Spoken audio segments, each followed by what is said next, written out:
Welcome students and welcome to you on my YouTube channel of Proton and this is lecture first of blood circulation।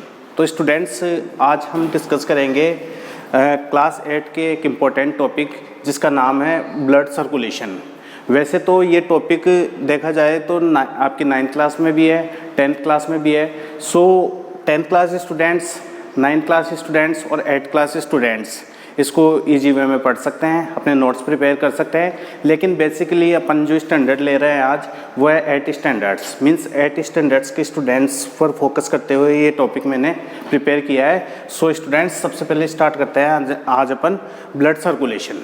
तो students जैसा कि आप देख रहे हैं ब्लड सर्कुलेशन मीन्स सबसे पहले तो अपन देखेंगे कि ये जो पूरा वर्ड है ये 2 वर्ड से मिलकर बना हुआ है, ब्लड प्लस सर्कुलेशन।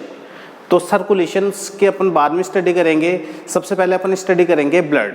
तो सबसे पहले मैं आपको कंटेंट बताना चाहूँगा कि इस चैप्टर में अपन जो कंटेंट पढ़ने वाले हैं वो है ब्लड के बाद में अपन पढ़ेंगे ब्लड का कॉम्पोजिशन, ब्लड के कॉम्पोजिशन के बाद में अपन पढ़ेंगे blood groups, various types of blood groups found in human beings.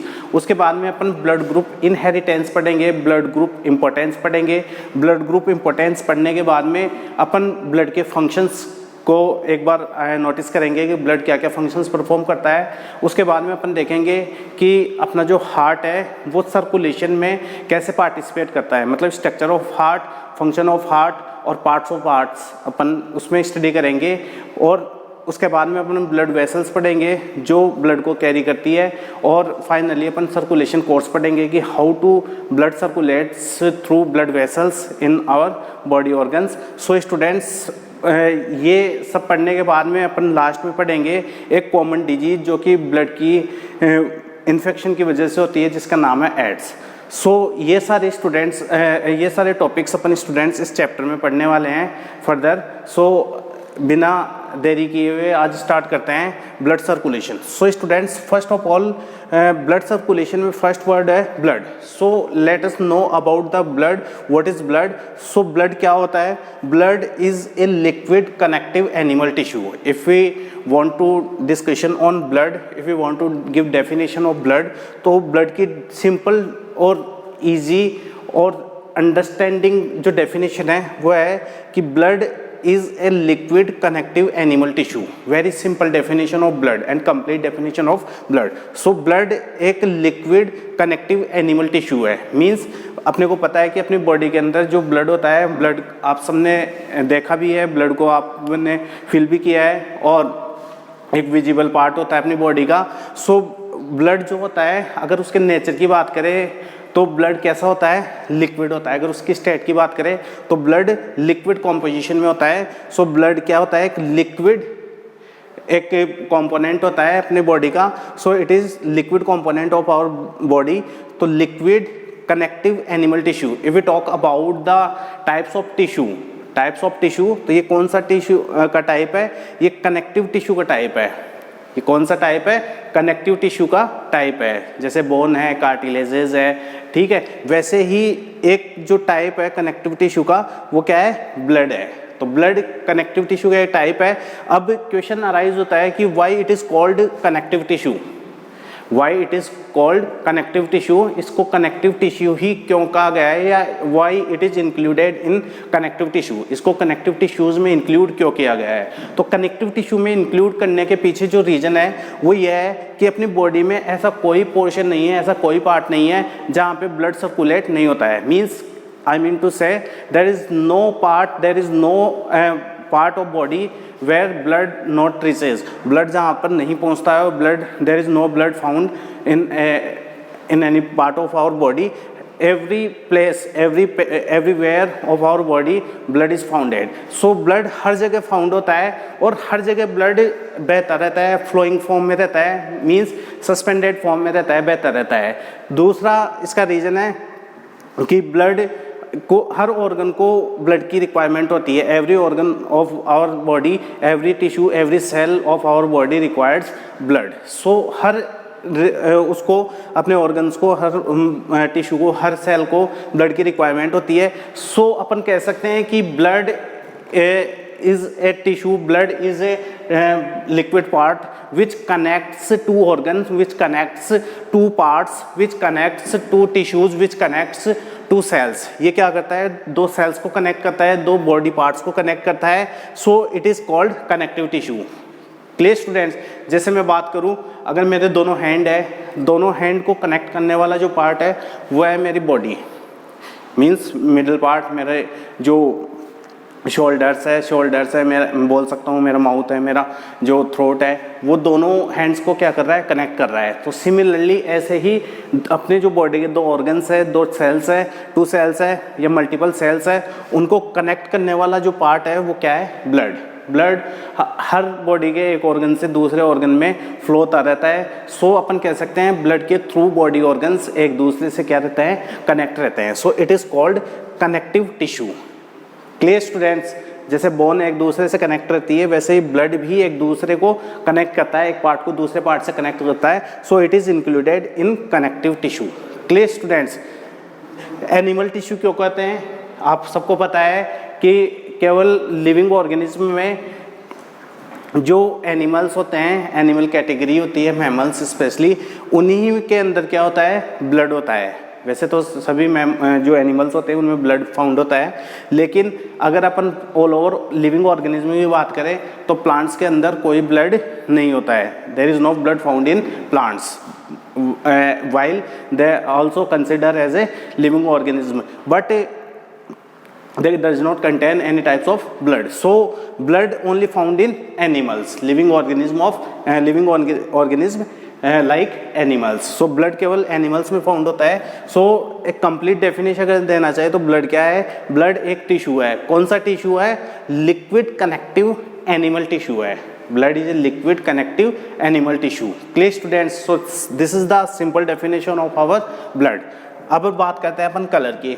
आप सबको पता है एज यू नो कि ब्लड कंटेन्स रेड कलर. अगर अपन ब्लड के कलर की बात करें तो ब्लड का कलर कैसा होता है, रेड होता है. लेकिन बेसिकली आप सबको पता है ये कि ब्लड का कलर रेड होता है, लेकिन बहुत कम स्टूडेंट्स हैं, बहुत कम पर्सन्स हैं जिनको ये पता है कि कलर किस वजह से रेड होता है. सो स्टूडेंट्स, अपने ब्लड के अंदर एक पिगमेंट प्रेजेंट होता है और उस पिगमेंट को बोलते हैं अपन हीमोग्लोबिन. और हीमोग्लोबिन दो वर्ड से मिलकर बना हुआ है, हीम प्लस ग्लोबिन. हीम क्या है, हीम एक टाइप का, हीम मीन्स होता है आयरन. आयरन क्या है, एक न्यूट्रिएंट्स है. Clear students? आयरन क्या है, एक न्यूट्रिएंट्स है. और ग्लोबिन, ग्लोबिन क्या है, एक स्पेशल टाइप ऑफ प्रोटीन है, special protein. Clear students? So ये हीमोग्लोबिन एक पिगमेंट होता है और इसके अंदर अगर कंपोनेंट्स की बात करें तो ये पिगमेंट किससे बना हुआ है, आयरन मॉलिक्यूल्स और special types of protein. So students, haemoglobin की प्रेजेंस की वजह से फर्दर अपन पढ़ने वाले हीमोग्लोबिन कौन से टाइप्स की सेल्स के अंदर प्रेजेंट होता है या ब्लड का कौन सा कॉम्पोजिशन में प्रेजेंट होता है वो अपन फर्दर पढ़ेंगे. लेकिन हीमोग्लोबिन की वजह से जो ब्लड का कलर होता है वो कैसा होता है, रेड होता है. Clear students? it is in red color due to cause to hemoglobin. Clear students? So ये आपको पता होना चाहिए कि ब्लड का जो कलर होता है वो किस कंपोनेंट्स की वजह से रेड होता है, हीमोग्लोबिन कंपोनेंट्स की वजह से इसका कलर कैसा होता है, रेड होता है. Clear students? Come to the next point. अब अपन बात कर लेते हैं composition of blood. Very important. अभी अपन ने डेफिनेशन देखी है, अभी अपन ने देखा है कि कलर देखा है. अब अपन बात कर लेते हैं कि ब्लड किन किन कॉम्पोजिशन, किन कंटेंट से मिलकर बना हुआ है. सो let us talk about the composition of blood. So very simple, अगर अपन बात करें तो दो मेजर कंपोनेंट्स होते हैं, दो मेजर कंटेंट्स होते हैं जिनसे मिलकर ब्लड फॉर्म होता है, ब्लड बना हुआ रहता है. First component is known as plasma. First component is known as plasma. Second component is known as blood corpuscles. These are also known as blood cells, but in simple they are known as blood corpuscles. They are special types of cells, so these are given a special name, that is corpuscles. So don't be confused, blood cells and blood corpuscles, they are same, but in the reference of blood they are given a special name that is known as blood corpuscles. So students, first is called plasma, first component, second component is blood corpuscles. अब अपन बात करें plasma की, तो पूरे 100% blood की बात करें अपन, तो 100% ब्लड में से 55% जो पार्ट होता है वो कौन कॉन्स्टिट्यूट करता है? Plasma. So plasma constitute 55% part of our blood. Clear students? Plasma कितना परसेंट कॉन्स्टिट्यूट करता है? 55%. In most of examinations it is a very important questions. So कई एग्जामिनेशंस में पूछा गया है कि प्लाज्मा कितना परसेंट कॉन्स्टिट्यूट करता है टोटल ब्लड का. So it constitute 55% blood, it constitute 55% of total blood. तो 55% ये प्लाज्मा कॉन्स्टिट्यूट करता है. अब प्लाज्मा होता क्या है? प्लाज्मा ब्लड का लिक्विड पार्ट होता है. प्लाज्मा ब्लड का लिक्विड पार्ट होता है, या फिर अपन बोले कि plasma facilitated blood to circulate in our blood capillaries. So plasma की वजह से ही ब्लड किस फॉर्म में रहता है? लिक्विड फॉर्म में रहता है. Otherwise there is no plasma, तो ब्लड क्या हो जाएगा? ब्लड स्टॉप हो जाएगा, ब्लड सॉलिड पोर्शन में आ जाएगा, सॉलिड फॉर्म में आ जाएगा. सो अपन कह सकते हैं कि plasma provides the liquid form of blood. Clear? So plasma की वजह से ब्लड कैसा होता है? लिक्विड पार्ट होता है, लिक्विड फॉर्म में होता है. और अगर अपन इसके कलर की बात करें तो वैसे तो ये कलरलेस होता है, जैसा कि मैंने यहाँ पे मेंशन किया है. It is a colourless part of our blood, but sometimes if we concentrate on the color of the blood, we found that it is a light yellow color component of our blood. So it is most of time it is colorless, but sometimes it looks like light yellow. Clear students? So ये colorless होता है और कभी कभी कैसा दिखता है? ये लाइट येलो दिखता है. अगर इसके और भी अपन प्रॉपर्टीज़ की बात करें तो ये स्टिकी टाइप का होता है. स्टिकी मीन्स चिपचिपा. Clear students? It is sticky. और एक और इम्पोर्टेंट प्रॉपर्टी होती है इसकी, it is transparent in nature. It is transparent in nature. Transparent का मतलब ऐसे ऑब्जेक्ट्स जिनके आर पार अपन देख सकें. The objects by which we can see in across the objects or in the objects. So this is property is known as transparent property of objects. So students, transparent nature होता है means अगर plasma के अपन दोनों sides में देखना चाहे तो अपने को क्लियरली विजन हो जाएगा उस साइड वाला पोर्शन. अगर बीच में प्लाज्मा की एक लेयर बना दे और अपन देखना चाहे अनदर साइड में, अपोजिट साइड में, तो अपन इजी वे में प्लाज्मा के अपोजिट साइड में थिंग्स को इजी वे में देख सकते हैं, उनको नोटिस कर सकते हैं. सो जो प्लाज्मा होता है, प्लाज्मा का नेचर कैसा हो गया? ट्रांसपेरेंट हो गया है. You very well know. Next, अगर कंपोनेंट्स की बात करें तो 90% इसमें 90% क्या होता है? वाटर होता है, वाटर कंपोनेंट्स होता है. और 10% इसका जो कंटेंट होता है उसमें ऑर्गेनिक और इनऑर्गेनिक सब्सटेंस होते हैं. Organic substance like proteins, fat, carbohydrates and phospholipids, iron, etc. There are some important contents found in our blood plasma. So organic और inorganic इसके अंदर substance होते हैं जो इसके अंदर फाउंड होते हैं. और फंक्शन की बात करें तो it helps to transport of end products of digestion. जो डाइजेशन के एंड प्रोडक्ट्स होते हैं उन एंड प्रोडक्ट्स को ये ट्रांसपोर्ट करने में प्लाज्मा पोर्शन क्या करता है? हेल्प करता है. जैसा कि अपन फर्दर क्लासेस में पढ़ेंगे कि जब डाइजेशन होता है अपने न्यूट्रिएंट्स का, जैसे प्रोटीन हो गया, कार्बोहाइड्रेट्स हो गए, तो इनकी वो फॉर्म प्रिपेयर होती है, वो फॉर्म तैयार होती है जो डाइजेशन के बाद में बनती है, जिस फॉर्म को अपनी बॉडी इजीली क्या कर सकती है? एब्जॉर्ब कर सकती है. सो इनको बोलते हैं अपन एंड प्रोडक्ट्स. जैसे प्रोटीन का एंड प्रोडक्ट्स होता है एमिनो एसिड्स, कार्बोहाइड्रेट्स के एंड प्रोडक्ट्स होते हैं ग्लूकोज. ठीक है, ऐसे ही फैट का एंड प्रोडक्ट्स होते हैं ग्लिसरॉल और फैटी एसिड्स. तो उनको अपनी बॉडी में डाइजेशन के बाद में एब्जॉर्ब कराने के लिए एक पार्ट से दूसरे पार्ट में जो ट्रांसपोर्ट करने का जो वर्क होता है वो किसका होता है? ब्लड प्लाज्मा का. So it is very easy to understand the function of our blood plasma. Please students, come to the next point, blood corpuscles. तो ये तो हो गया प्लाज्मा। अब जो रिमेनिंग पोर्शन होता है, जैसे कि मैंने बताया आपको कि 55% ऑफ ब्लड, टोटल ब्लड कौन कॉन्स्टिट्यूट करता है? प्लाज्मा। तो so remaining 45% is constituted by blood corpuscles. So remaining 45% is constituted by our blood corpuscles. So what is blood corpuscles? As we know that the plasma is a liquid part of our blood, so the remaining solid portion is made of with blood corpuscles, means solid portion जो होता है वो कौन form करता है? Blood corpuscles. So blood के दो portions होते हैं, अपन मेनली बात करें तो एक होता है सॉलिड पोर्शन, ठीक है, और दूसरा होता है लिक्विड पोर्शन। लेकिन अपने को सॉलिड पोर्शन का आइडिया नहीं लगता है, अपन देखते हैं कि ब्लड केवल फ्लो होता रहता है लिक्विड फॉर्म में। अपन जब उसको फील भी करते हैं तो जब हैंड से अपन टच करते हैं तो भी अपने को यही आइडिया लगता है कि ब्लड कैसा होता है? लिक्विड पार्ट होता है। बट अगर माइक्रोस्कोपिक व्यू देखें तो ब्लड प्लाज्मा के अंदर बहुत सारी सॉलिड स्ट्रक्चर्स सस्पेंडेड फॉर्म में प्रेजेंट होती है। So these suspended structures are known as blood corpuscles. ये ब्लड की स्पेशल सेल्स होती है जो ब्लड प्लाज्मा के अंदर मूविंग करती रहती है, फ्लोटिंग करती रहती है, सस्पेंड फॉर्म में प्रेजेंट होती है। Clear students? So these are blood corpuscles. So they are found floating in plasma and they are 3 types. अगर अपन ब्लड कॉर्पल्सेस की बात करें, ब्लड सेल्स की बात करें जो ब्लड के कंपोनेंट्स में इंक्लूड है, so there are 3 types of blood corpuscles are found in our blood. So we can study one by one here. So first of all, the first numerous blood corpuscles found in our blood is known as red blood cells. Very must know students, you know very well, आपने कई बार नाम भी सुना होगा कि these are known as red blood corpuscles, RBC जो इनका abbreviations form होती है। और इनका अगर मैं टेक्निकल नेम की बात करूं, if you talk about the technical name of RBC, that is erythrocytes.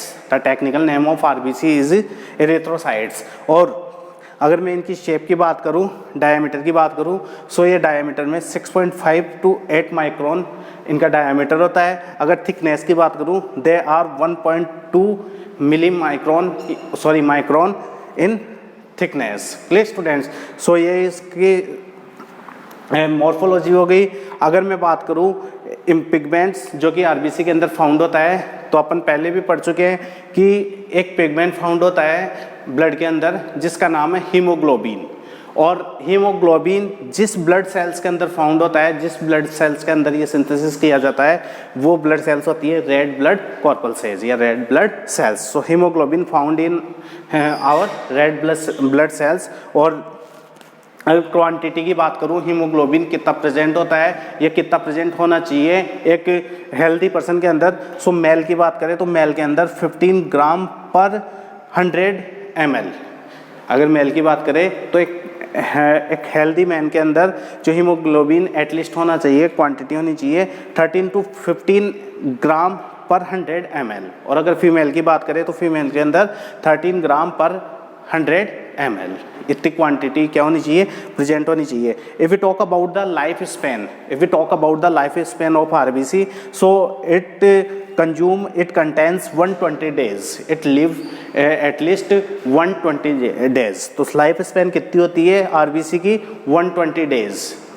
Remember students, this thing must be noticed in many competition exams. These questions must be asked. So students must be noticed the lifespan of RBC. Not only RBC but also the white blood cells, platelets. Every lifespan you must be noticed here. So students, lifespan of RBC may be 120 days. Clear students? और अगर मैं formation की बात करूं, where it is form, सो ये form होती है bone marrow के अंदर। What is bone marrow? Bone marrow अपनी बोन्स के बीच में, 2 बोन्स के बीच में एक ब्लैंक कैविटी होती है। उस ब्लैंक कैविटी को बोन मैरो बोला जाता है। जैसे 2 बोन्स होती है, टीबिया और फिबुला, तो ये इनके जो जॉइंट्स होते हैं, इन जॉइंट्स के बीच में जो ब्लैंक स्पेस होते हैं, clear students, these blank space are known as bone marrow. So what is bone marrow? Bone marrow is the blank space, bone marrow is the empty space found between the 2 bonds, so 2 bonds या 2 से ज़्यादा bonds के बीच में जो blank space empty space होता है उसको bone marrow बोला जाता है।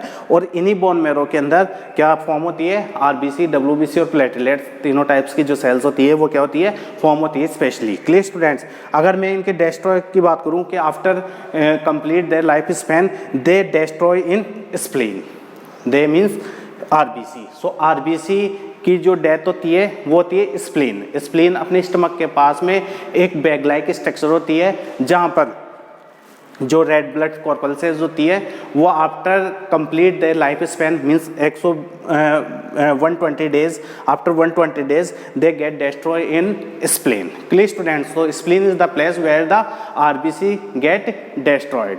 So this is the destroying point, this is the deadline point where the RBC get destroy.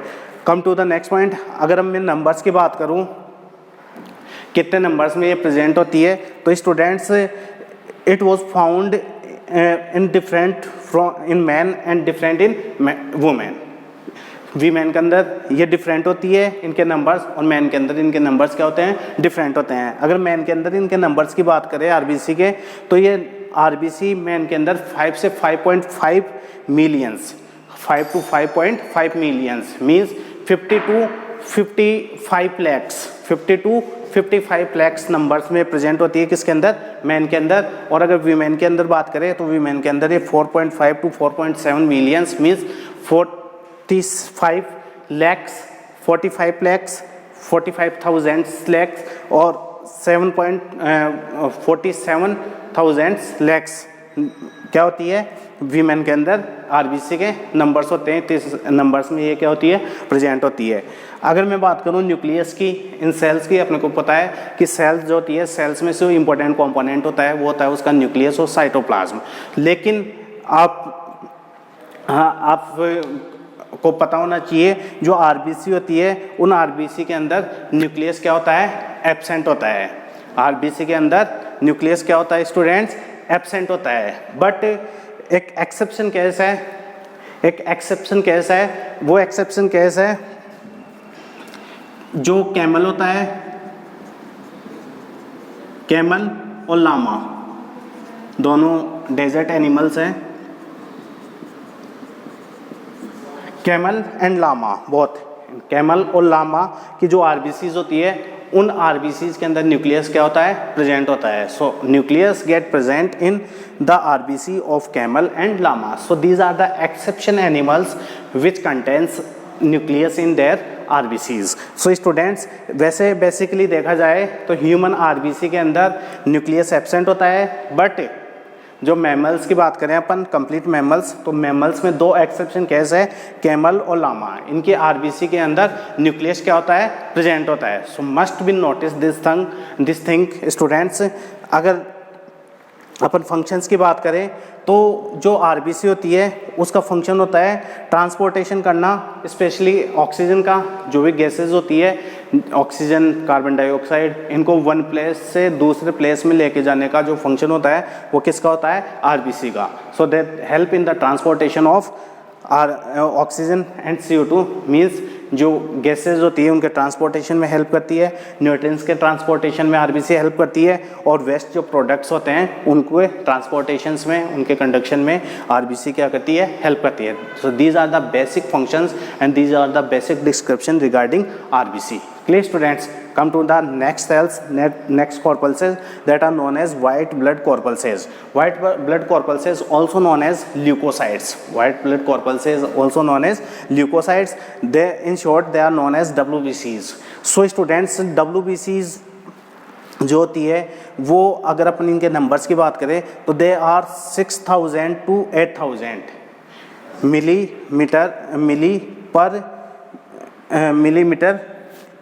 -3, it's mean milli per meter, milli per cubic meter of blood. They are found in this volume 6,000 to 8,000. This is the unit of blood numbers of blood cells WBC, so they are 6,000 to 8,000, so they are very less in numbers as comparison to RBC. आपको पता है RBC के जो numbers है वो millions में 5 से 5.5 millions या 4.5 to 4.7 millions, means वो लाखों में प्रेजेंट होती है, और जो WBCs होती है वो केवल थाउजेंड्स में प्रेजेंट होती है. So they are 6,000 to 8,000 in numbers. Clear students. अगर मैं लाइफ स्पैन की बात करूं तो they are 4 to 2 to 4 days they are contains their lifespan, so they are only survive only 2 to 4 days. Basically students, there are multiple confusions regarding the lifespan of WBC. So students, बहुत सारे confusions है WBC के lifespan के regarding. आप कई books में देखोगे, आप जब भी YouTube पर देखोगे या अदर जो भी आपको मटेरियल मिलता है तो सब में डिफरेंट लाइफ स्पैन दे रखा है WBC का. सो स्टूडेंट्स, ये डिफरेंट इसलिए दे रखा है क्योंकि अभी तक एग्जैक्टली आइडिया नहीं है, बेसिक आइडिया अपने को पता नहीं है. और WBC बहुत सारे टाइप्स की होती है, तो they are different types of WBC are found in our blood. So different types की जो WBCs होती है उनमें डिफरेंट लाइफ स्पैन होती है, जो सो अपन एग्जैक्टली नंबर्स का आइडिया नहीं लगा सकते. सो आपकी बुक्स में दे रखा है 2 to 4 days, वो अपन मेंशन करेंगे अगर अपने बोर्ड एग्जामिनेशंस में ये क्वेश्चंस आता है. और बेसिकली जो सर्वे है, जो एग्रीगेट नंबर्स है, जो एग्रीगेट टाइम है, इनके लाइफ स्पैन का सर्वाइविंग टाइम है वो है 13 to 20 days. सो आप मेंशन करोगे अगर वो एग्जाम में क्वेश्चन आता है तो 2 to 4 days. और अगर कंपटीशन एग्जाम्स में क्वेश्चन आता है, अगर ये ऑप्शन है 30 to 20 days या 40 to 20 days, तो आप ये उसमें क्या करोगे, मेंशन करोगे. बेसिकली ऐसा क्वेश्चन ऑब्जेक्टिव टाइप का नहीं आएगा क्योंकि there are multiple confusions in the life span of WBC. So multiple confusions होते हैं तो वहाँ पर ऑब्जेक्टिव टाइप्स में ऐसा क्वेश्चन नहीं बनता है कॉम्पिटिशन एग्जाम्स में. सो स्टूडेंट्स, अगर सब्जेक्टिव क्वेश्चन आता है तो वहाँ पर आप बुक में जो दिया हुआ है वही मेंशन करोगे एज 2 to 4 days. और अगर ऐसा क्वेश्चन आता है आपके कंपटीशन एग्जाम्स में सब्जेक्टिव पेपर में तो आप वहाँ पे मेंशन करोगे basically 13 to 20 days. Clear students. अब बात कर लेते हैं अपन comparison of numbers of RBC and WBCs. So if we talk about the ratio of RBC, numbers of RBC, number of WBC, so they are 600:1, means 600 RBC पर केवल कितनी WBC present होती है, 1 WBC. मीन्स जब bone marrow के अंदर 600 RBC produce होगी तो वहाँ पर केवल कितनी WBC प्रोड्यूस की जाएगी, बोन मैरो के थ्रू 1 WBC. तो clear students, 600 RBC produce in comparison to 1 WBC. Clear students. So ये रेशियो है RBC और WBC का. अब अगर अपन WBC के टाइप्स की बात करें तो ये बेसिकली 2 टाइप्स की होती है और फर्दर इनके बहुत सारे डिवीजन्स हैं, लेकिन आपके कोर्स में इतने ज़्यादा डिवीजन्स नहीं है 8 क्लास के कोर्स में. फिर भी मैं आपको बता देता हूँ कि they are basically 2 types, granulocytes and second types agranulocytes. Means granulocytes उस टाइप की WBCs को बोला जाता है जिनके साइटोप्लाज्मिक रेजिड्यूज में क्या प्रेजेंट हो, ग्रेन्यूल्स प्रेजेंट हो, छोटे ग्रेन्यूल्स प्रेजेंट हो. मीन्स स्मॉल कण प्रेजेंट हो, जिनको बोल सकते हैं हिंदी में अपन कण बोलते हैं.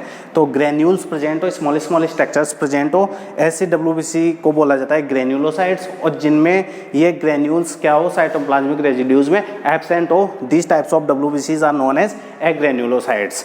सो अपन फर्दर डिविजन्स पर डिस्कस नहीं करेंगे यहाँ पर. सो बेसिकली आपको अगर एग्जाम में आता है तो आप ये 2 टाइप्स WBC के लिख सकते हो. Clear students. अब अपन बात कर लेते हैं फंक्शंस ऑफ WBC. तो they are specially meant for protection of our body. So students, they help to fight against infection. WBC जो होती है वो WBC अपनी बॉडी को वेरियस टाइप्स ऑफ डिजीज से प्रोटेक्ट करती है, वेरियस टाइप्स ऑफ इन्फेक्शन से प्रोटेक्ट करती है, वेरियस टाइप्स ऑफ जो एंटीबॉडीज़ होती है उनको प्रोड्यूस करते हुए अपनी बॉडी को एक इम्यूनिटी प्रोवाइड करवाती है. सो इम्यूनिटी, दे प्रोवाइड्स इम्यूनिटी और बॉडी, जैसा कि मैंने यहाँ पे मेंशन किया है. और ये इम्यूनिटी होती है वो अपने को वेरियस पैथोजन से फाइट करने में, वेरियस डिजीज के अगेंस्ट फाइट करने में क्या करती है, हेल्प करती है. So this is the basic role of our WBC. अगर अपन न्यूक्लियस की बात करें तो WBC जो सेल्स होती है उनकी बॉडी उनकी सेल के अंदर न्यूक्लियस क्या होता है, प्रेजेंट होता है। वेल डेवलप्ड न्यूक्लियस क्या होता है, प्रेजेंट होता है। लेकिन न्यूक्लियस जो होता है वो लॉब्ड स्ट्रक्चर होता है, मीन्स लॉब में डिवाइड होता है। कई डब्ल्यूबीसी होती है, अपन ने डिस्कस नहीं किया है यहाँ पर डब्ल्यूबीसी के टाइप्स फर्दर, लेकिन डब्ल्यूबीसी में ये लॉब्ड स्ट्रक्चर न्यूक्लियस पाए जाते हैं, मीन्स लॉब्ड न्यूक्लियस पाए जाते हैं। जैसे जो न्यूक्लियस होता है वो 3 लॉब्स में डिवाइड होता है। कई डब्ल्यूबीसीज होते हैं उनमें न्यूक्लियस 5 लॉब्स में डिवाइड होता है। कई डब्ल्यूबीसीज होती हैं उनमें न्यूक्लियस 2 लॉब्स में डिवाइड होता है। कईयों में केवल एक ही न्यूक्लियस होता है जो मोनो न्यूक्लियस बोला जाता है या मोनोलॉब्ड न्यूक्लियस बोल सकते हैं उनको। So they are various types of lobbed structure nucleus found in our WBC. So we can say in simple word, they contains nucleus in their cytoplasmic residues. So उनके cytoplasmic clear well developed क्या होता है, nucleus होता है। जबकि अपन ने पढ़ा था आरबीसी में न्यूक्लियस क्या होता है, एब्सेंट होता है। आरबीसी जो सेल्स होती है उनके अंदर न्यूक्लियस क्या होता है, एब्सेंट होता है। अगर अपन डब्ल्यूबीसी के टाइप्स की बात करें, डब्ल्यूबीसी के कलर की बात करें, so students basically they are colourless structures, they are colourless cells. WBC क्या होती है, कलरलेस होती है। जबकि आरबीसी क्या होती है, कलरफुल होती है। कलरफुल क्यों होती है, क्योंकि उनके अंदर एक वेरी इंपॉर्टेंट पिगमेंट प्रेजेंट होता है जो उनको रेड कलर क्या जो इफेक्ट है वो शो करता है उनके अंदर, और उसको बोलते हैं haemoglobin. So WBC does not contain haemoglobin. WBC के अंदर हीमोग्लोबिन क्या होता है, एब्सेंट होता है। अपन बोल सकते हैं कोई भी अदर पिगमेंट होता है वो डब्ल्यूबीसी के अंदर एब्सेंट होता है। So they are colourless. Clear students, there is no colour effect found in WBC. So these are colourless structures, colourless corpuscles. So ये कलरलेस होती है। फॉर्मेशन की बात करें, they are form in bone marrow, sometimes they are form through spleen. Clear students? So they are formed basically in bone marrow and sometimes it is formed by spleen. And अगर अपन इनकी destruction की बात करें, इनके destroy की बात करें, तो ये डेस्ट्रॉय होती है लाइफ स्पेन कंप्लीट करने के बाद में डायरेक्टली ब्लड स्ट्रीम के अंदर। So they mix in the blood stream after completing their life span, after completing their survival life. So they mix in the blood stream after complete their life span. So students, WBC जो form होती है वो bone marrow के अंदर और spleen के अंदर होती है, और जब इनकी लाइफ स्पेन कंप्लीट हो जाती है तो ये डायरेक्टली ब्लड स्ट्रीम में क्या हो जाती है, मिल जाती है, और नई नई डब्ल्यूबीसीज को क्या करने लग जाती है, फॉर्म करने लग जाती है। So they are mix in blood stream after death. So अब अपन बात कर लेते हैं एक इम्पोर्टेंट टर्म कि जैसा कि मैंने बताया आपको कि they are protect us from various types of infections. So they protect our body from any kind of disease. So these are known as soldier of body. So these are provide and another important name that is soldier of body. अपनी body को ये क्या कर रही है, protect कर रही है वेरियस पैथोजेंस अटैक से। सो अपनी बॉडी को प्रोटेक्ट करती है, तो प्रोटेक्ट करने वाली जो यूनिट होती है उसको अपन बोलते हैं सोल्जर्स। जैसे अपने सोल्जर्स होते हैं, सोल्जर्स अपने क्या करते हैं, जो भी अपने लिमिट्स होती है, अपने बाउंड्रीज होती है, बाउंड्रीज पर अपने को क्या कर रहे हैं, अपने को प्रोटेक्ट कर रहे हैं वेरियस बाउंड्रीज पर कि कोई जो एनिमी है वो अटैक नहीं कर दे। तो सिमिलरली जो पैथोजेंस होते हैं, जो डिजीज कॉजिंग एजेंट होते हैं, वो अपनी बॉडी को क्या करते रहते हैं, हार्म करते रहते हैं, अपनी बॉडी पर अटैक करते रहते हैं। लेकिन डब्ल्यूबीसी के थ्रू एंटीबॉडीज़ प्रोड्यूस की जाती है, और वो एंटीबॉडीज़ अपनी बॉडी को इन वेरियस पैथोजेंस अटैक्स के जो अटैक होते हैं उनके अगेंस्ट क्या करती है, प्रोटेक्ट करती है। So these are known as soldiers of body. So WBC are also known as soldier of body. कई बार बोर्ड एग्जामिनेशंस में ये क्वेश्चन भी पूछा जाता है, which types of blood corpuscles are known as soldier of body. So that is another name of white blood corpuscles, that is soldier of body. Clear students? और अगर अपन शेप की बात करें तो they are irregular in shape. जो WBC होती है वो कैसी होती है, शेप में इरेगुलर होती है, और अपने को इम्यूनिटी क्या करवाती है, ये प्रोवाइड करवाती है। So these are the basic description of white blood corpuscles. Come to the next and last one, जो ब्लड कॉर्पल्सेज होती है, that is platelets. They are also known as thrombocytes. So thrombocytes is the technical name of platelets. So students, जो platelets होती है वो small fragments, sales के जो fragments होते हैं उसमें क्या होती है, ये प्रेजेंट होती है, and they are not considered complete cell. ये कंप्लीट सेल भी नहीं होती है, they are only fragments of cells. जो फ्रेगमेंट्स होते हैं, टुकड़े होते हैं सेल्स के, वो फ्रेगमेंट्स में कन्वर्ट हो जाते हैं, छोटे छोटे जालियों में कन्वर्ट हो जाते हैं। इन टुकड़ों को ही अपन क्या बोलते हैं, प्लेटलेट्स। अगर इनके नंबर्स की बात करें तो ये अपने ब्लड के अंदर 1.5 लाख टू 3.5 लाख पर क्यूबिक mm मीटर स्क्वायर में क्या होती है, मिलीमीटर में क्या होती है, प्रेजेंट होती है। मतलब 1.5 लाख से लेके 3.5 लाख तक ये क्या हो सकती है, 100 जो ml ब्लड होता है उसके अंदर क्या हो सकती है, प्रेजेंट हो सकती है। सो दे आर, एक हेल्दी पर्सन के अंदर इनके नंबर्स ये होते हैं। अगर अपन न्यूक्लियस की बात करें तो ये भी WRBC की तरह क्या होती है, ये भी RBC की तरह क्या होती है, नॉन न्यूक्लियोटाइड स्ट्रक्चर होती है। मीन्स इनके जो इनका जो न्यूक्लियस हो, इनकी ये जो सेल्स होती है, दे does not contain any nucleus. इनकी सेल के अंदर न्यूक्लियस क्या होता है, एब्सेंट होता है। कलर की बात करें तो इनके अंदर भी कोई भी पिगमेंट प्रेजेंट नहीं होता है। So they are also colourless structure as WBC। Clear students. अगर इनके लाइफ स्पैन की बात करें तो बेसिकली कई बुक्स में लाइफ स्पैन 7 to 10 डेज दे रखा है, कई बुक्स में 8 to 10 डेज दे रखा है। तो एवरेज लाइफ स्पैन अपन कंसिडर कर सकते हैं 9 to 10 डेज। Clear students. और अगर इनकी शेप की बात करें, they are biconvex in shape, they are round in shape, they are oval in shape.